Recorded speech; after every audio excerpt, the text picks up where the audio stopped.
Vous regardez New World Info, bonsoir et merci de nous rejoindre pour le plateau de l'invité. Interrogé il y a quelques jours par la chaîne de télévision Vox Africa, le ministre togolais des Affaires étrangères, de l'intégration régionale et des Togolais de l'extérieur, professeur Robert Doucet, a indiqué que le Togo pourrait éventuellement rejoindre l'Alliance des États du Sahel, AES. Cette organisation fondée par le Burkina Faso, le Mali et le Niger. Pour le chef de la diplomatie togolaise, cette adhésion est une possibilité, mais la décision finale revient au président de la République et au Parlement. Nous revenons sur cette déclaration qui fait couler beaucoup d'encre avec notre invité Nourdine Didier Alou, DG Africa Dev, spécialiste en communication.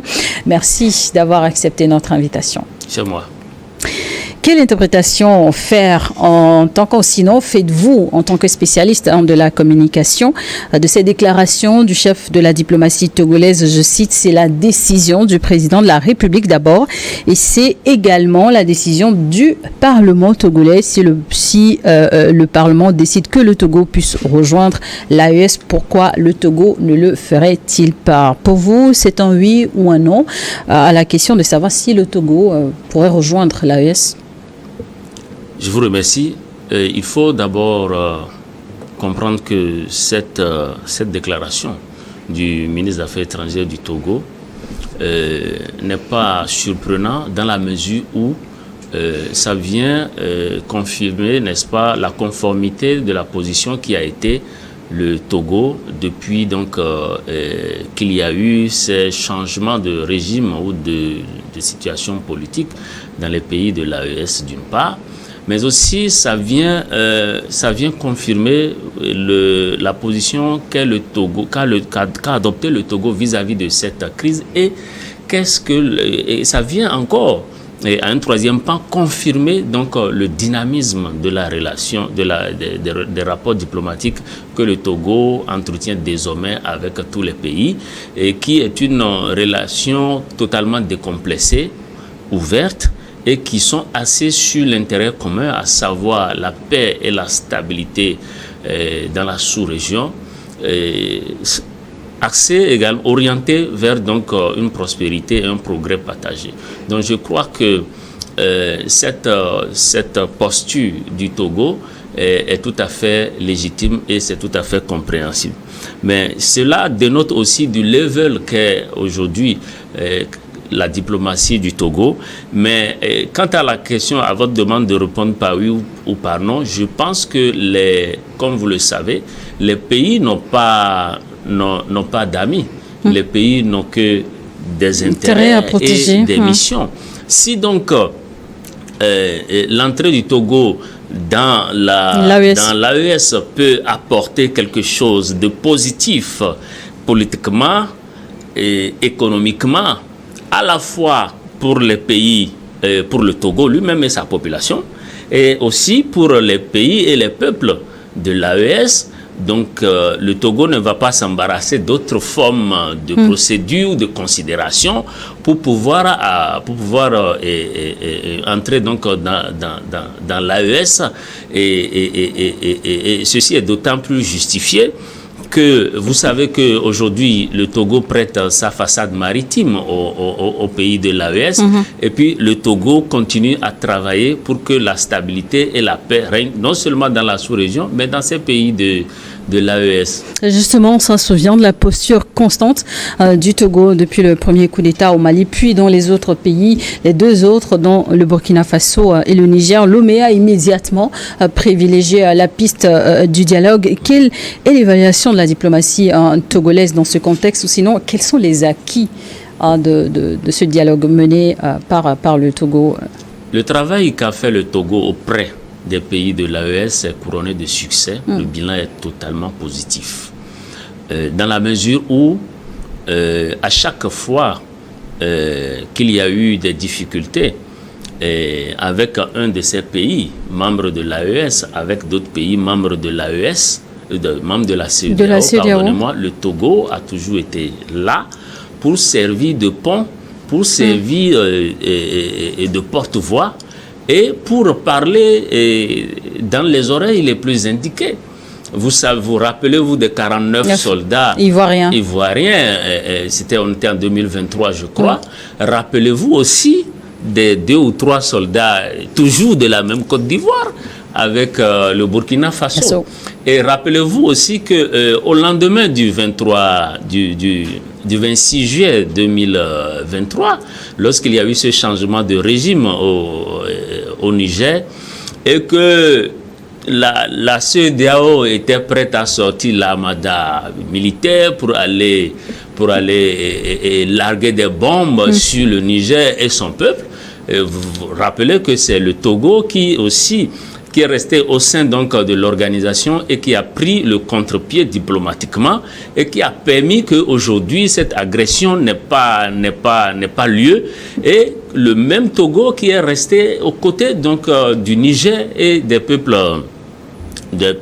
du Sahel, les peuples de l'AES, pour que justement ces pays continuent à s'approvisionner en leur prêtant sa façade maritime, comme je l'ai dit tout à l'heure, pendant que d'autres pays qui étaient plus indiqués à rendre ce service sont rentrés dans une logique vindicative où ils ont même eu à bloquer des médicaments qui devraient aller à des malades. Moi, j'avais mon bureau à l'époque à Niamey et je vous dis que ce n'était pas du tout facile d'habiter dans un pays où vous entendez des bruits de bottes, où les gens sont prêts à venir vous taper dessus.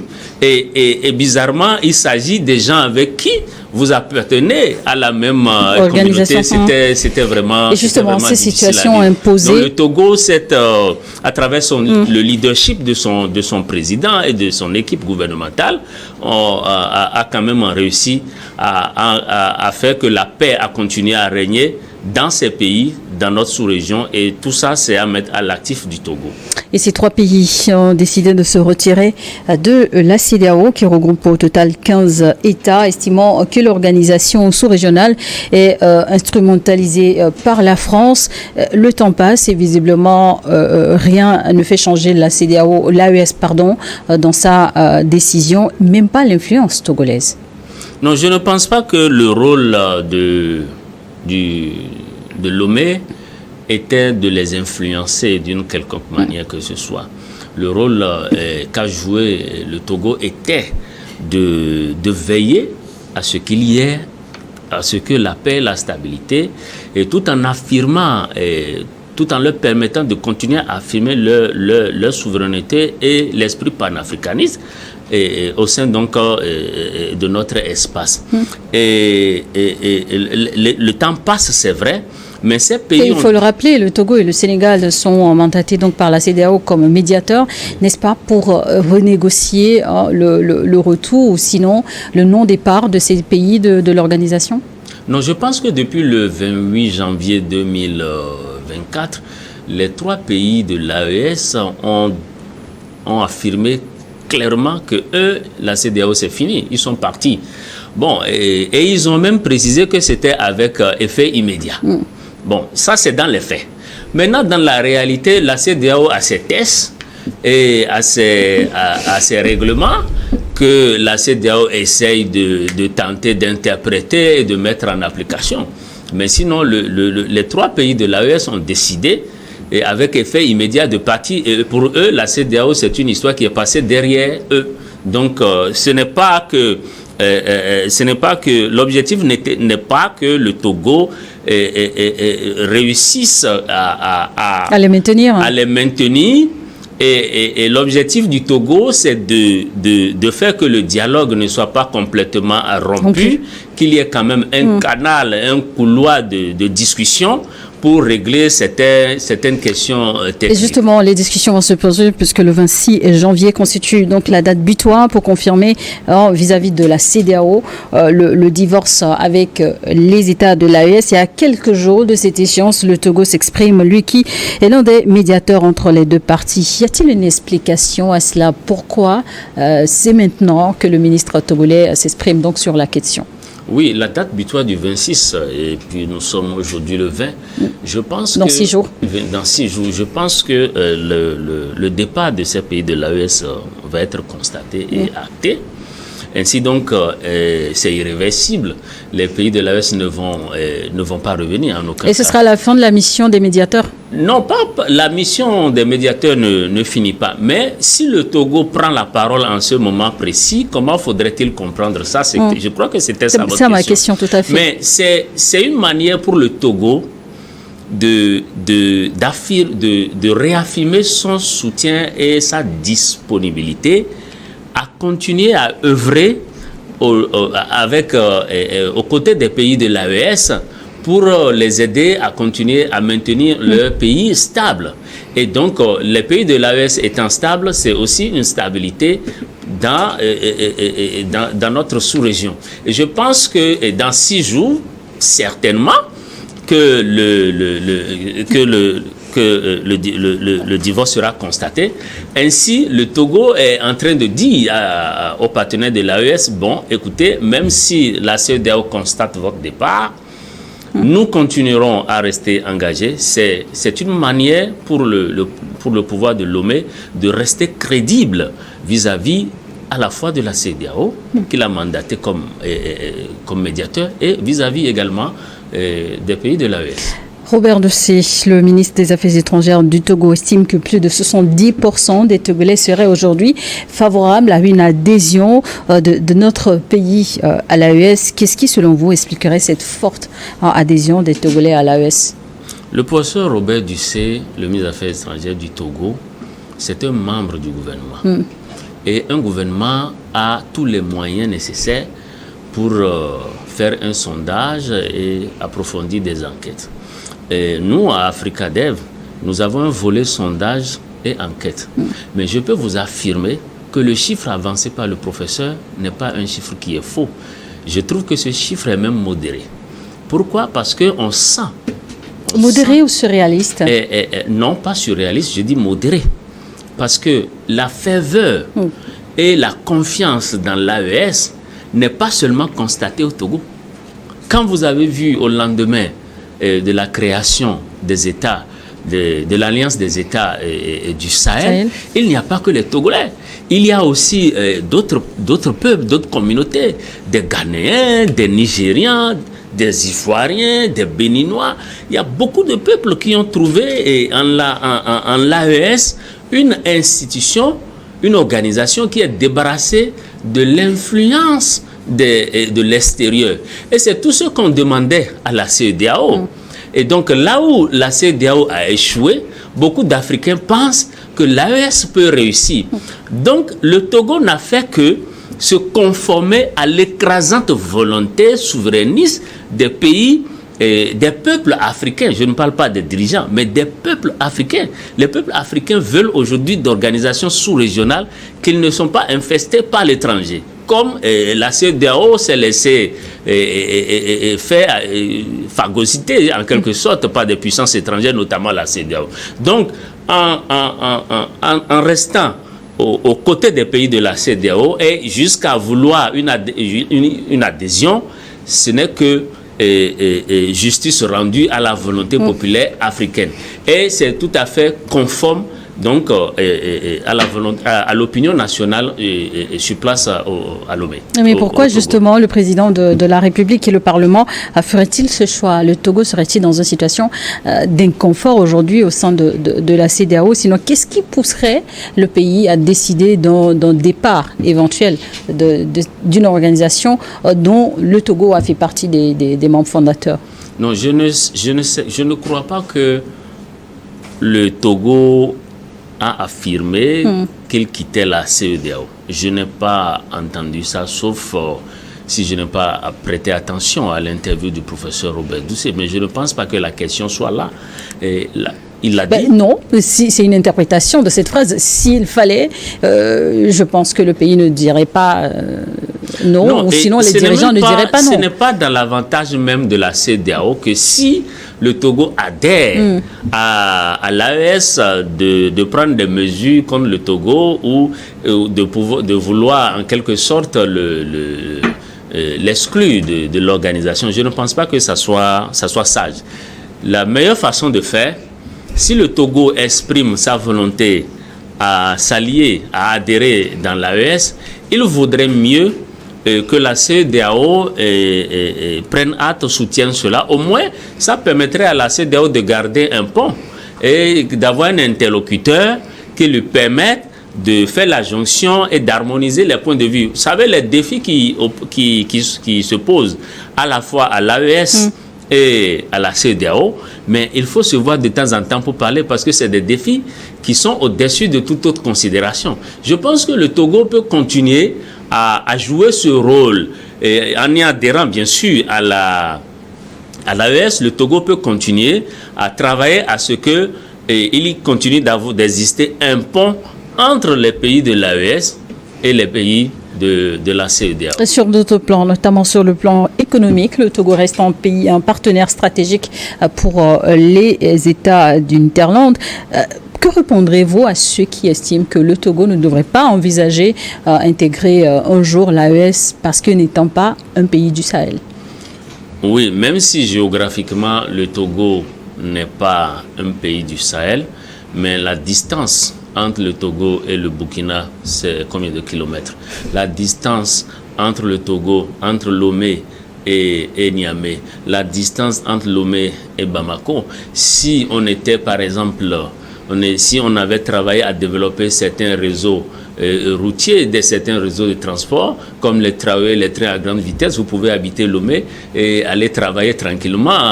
Donc c'est pour vous dire que les pays sont très proches. Ça, c'est la première chose. Mais la deuxième chose, c'est que pour adhérer dans l'AES... Est-ce que les textes le favorisent? Les textes, bien sûr, les textes le favorisent. Pour adhérer à l'AES, ce n'est pas la position géographique qui est importante, mais c'est d'adhérer et d'épouser les idéaux de l'AES. Pour adhérer dans l'AES, il faut plusieurs conditions, mais principalement, il y en a deux. La première condition, c'est d'être un pays qui s'approprie sa souveraineté. Qui est débarrassé de tout complexe. Ça, c'est la première condition. Mais la deuxième condition, c'est effectivement de dénoncer tous les accords avilissants qui opposent le pays aux puissances étrangères colonialistes. Et c'est ça, les idéaux, principalement les idéaux qui permettront d'adhérer à l'AES. Et je crois que ça, si vous regardez la diplomatie togolaise aujourd'hui, vous constaterez avec moi que c'est pratiquement l'un des rares sur le continent, et en tout cas dans la région, parmi les pays de l'AES, c'est l'un des rares qui aujourd'hui est décomplexé de toute influence étrangère dans ses rapports avec les autres pays. Et vous verrez que le professeur Robert Dussé conduit donc la ligne diplomatique, le ministère des Affaires étrangères, sous l'inspiration du président Faure Essozinam Gnassingbé, qui a tracé des lignes, à suivre des lignes directrices, et je crois que le Togo réussit très bien cette mission, et je crois que nous ne savons pas jusqu'où le Togo va aller dans sa relation avec la France. Pour l'instant, c'est des relations cordiales, c'est des relations de respect, mais si le Togo décide d'y aller et d'adhérer à l'AES, le Togo qui est déjà sur une bonne ligne, va certainement remplir les conditions nécessaires qu'il faut pour faire partie donc de cette alliance. Mais tout compte fait, si le Togo est dans l'alliance des États du Sahel, ça favorise grandement et largement encore les 70 millions ou les 72 millions d'habitants que sont en ce moment les États et les populations de cet espace, qui ont besoin aussi d'adhésion, qui ont besoin de continuer à avoir une façade maritime, qui ont besoin de continuer à avoir un partenaire crédible, un partenaire de confiance, comme et s'est positionné donc le président togolais. Et le Togo est un pays fondateur, on l'avait dit, de la CEDEAO. Quel impact un nouveau départ d'un quelconque pays aurait-il sur le fonctionnement de l'organisation, la CEDEAO, qui aura 50 ans cette année? Oui, d'abord la CEDEAO est à refaire. Ce n'est pas le départ, si il arrivait même à l'avenir que le Togo décide de quitter la CEDEAO, ce qui n'est pas le cas aujourd'hui. Pour l'heure, ce sont le Mali, le Niger, le Burkina Faso. Mais déjà, il faut remarquer que dès lors que ces trois pays sont partis pour les raisons que nous connaissons, la CEDEAO est déjà affaiblie. Parce qu'on attendait de la CEDEAO une véritable organisation sous-régionale qui devrait travailler pour l'intégration économique, pour l'intégration des peuples et qui devait travailler pour le développement. Malheureusement, on a vu comment la CEDEAO a travaillé ces dernières années. C'était devenu plus un syndicat des chefs d'État. Et justement, dans ces conditions, comment est-ce que l'organisation pourrait-elle se préserver de futurs désaveux? Oui, il faut que déjà l'organisation se réinvente. L'organisation doit se réinventer, l'organisation doit reprendre ses thèses et l'organisation surtout doit travailler sur sa crédibilité. Parce qu'aujourd'hui, elle n'est plus du tout crédible dans l'opinion. Tout ce que la CEDEAO fait aujourd'hui, prend comme mesure, ne suscite plus l'adhésion populaire des peuples des pays membres. Donc, il faut que la CEDEAO se réinvente, qu'elle reprenne ses thèses pour s'adapter aux besoins, aux nouveaux défis, tels que sécurité, par exemple.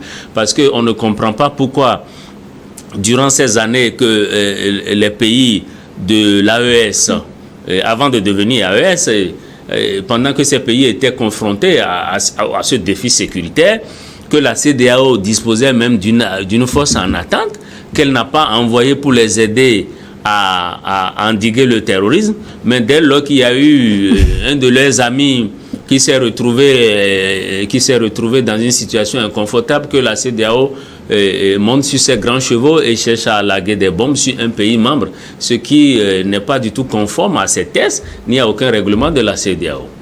Et 2025, année électorale en Afrique avec le Cameroun, le Gabon, la Côte d'Ivoire, entre autres, des élections encore loin d'être organisées dans les États du Sahel. Comment mettre fin aux différentes transitions en cours?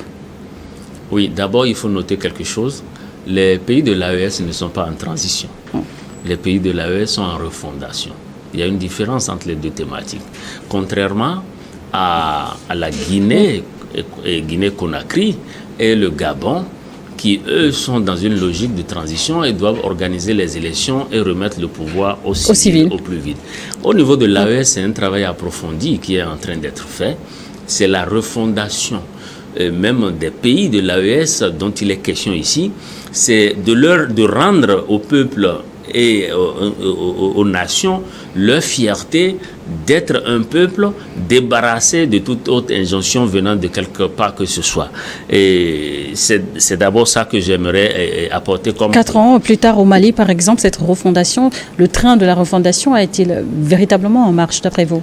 Oui, mais vous savez que la refondation en elle-même, c'est un chantier qui est vaste. Les pays de l'AES finiront par organiser des élections et rendre le pouvoir aux civils.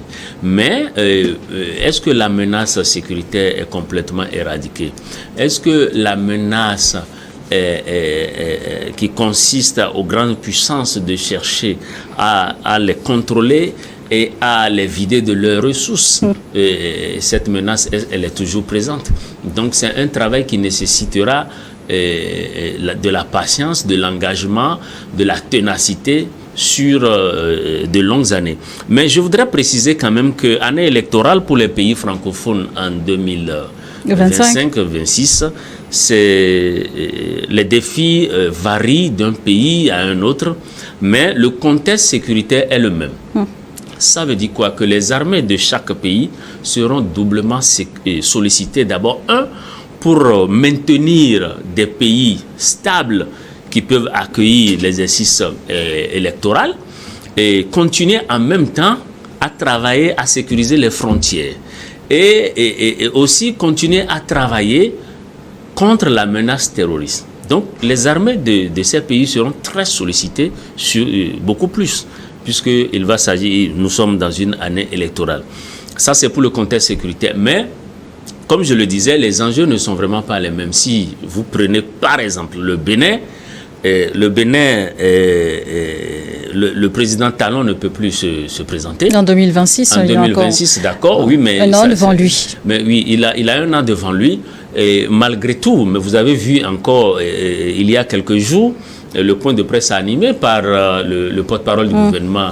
Non, en dehors même de cette déclaration qu'on pourrait considérer comme politique, quand vous prenez les tests du Bénin, quand vous prenez la loi fondamentale dont le Bénin s'est doté, ce n'est pas facile, en tout cas en l'état actuel, ce n'est pas facile pour le président Talon de remplir, nonobstant tout ce qu'il a eu à faire. Mais par contre, que le président Talon cherche à contrôler celui qui va le remplacer, c'est de bonne guerre. C'est tout à fait normal, avec tout ce qu'il a eu à faire, avec le niveau auquel il a amené le pays sur le plan du développement, c'est tout à fait normal qu'il s'assure que le travail va continuer efficacement, même si le nouveau locataire de la Marina va essayer d'apporter quelques améliorations. Terminons sur cette question. Vous êtes spécialiste en communication. Un nouvel ordre géopolitique se dessine dans la zone CEDEAO. Et comment mieux préparer les populations à ces changements, ces grands changements, dirais-je? Oui, sur les élections, déjà, il faut savoir que prémonitoirement, je pense que les élections vont très bien se passer dans ces pays, que nos États ont une bonne expérience maintenant en la matière, que ce soit le Togo, que ce soit le Cameroun, il n'y a pas grand-chose à dire là-bas, parce qu'il n'y a pas... Côte d'Ivoire. La Côte d'Ivoire, par contre, la Côte d'Ivoire doit faire un effort pour ne pas réveiller les vieux démons, et que ces deux caciques-là, qui sont le professeur, le président Alassane Ouattara et Laurent Gbagbo, qui cherchent lui aussi à revenir. Donc, ce serait bien de trouver les moyens à enterrer définitivement ces démons qui ont fait quand même le nombre de morts que nous connaissons. Maintenant, la France, elle aussi, elle a perdu complètement pied en Afrique et n'a plus exactement la même influence qu'elle avait à manipuler les élections et à faire accepter des présidents au peuple africain. Donc je crois que les peuples africains sont de plus en plus matures et l'avènement donc de l'outil Internet permet un échange rapide de l'information, ce qui fait que les populations sont de plus en plus mieux informées et comprennent très bien les analyses qui se font et les prises de position qui le font. La preuve, la dernière sortie diplomatique du président Macron, vous avez vu ce que ça a suscité sur le continent. Donc nous avons bon espoir que l'Afrique va continuer à évoluer, nonobstant les défis qui s'offrent à elle. Merci à vous d'avoir accepté notre invitation. Nourdine Didier, DG Africa Dev, spécialiste en communication. Merci d'avoir participé à cette émission. Et merci à vous également de nous avoir suivis dans l'invité du jour.